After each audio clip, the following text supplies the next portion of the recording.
Friend, সব কাজ complete, চলে আসছি রান্না করতে। চা বসিয়ে দিয়েছি, এই যে কচু শাক হবে, আর আমি রসুনটা ছুলে নিই। কচু শাক বসিয়ে দিয়েছি, লঙ্কা দিয়ে দিই, রসুন করে দিই, ভাত হয়ে গেছে।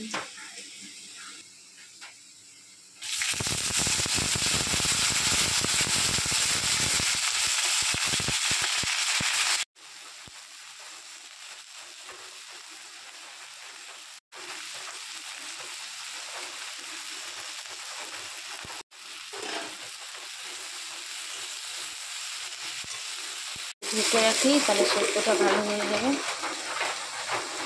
কচু শাকটা এরকম হয়েছে, সেদ্ধ হয়ে গেছে।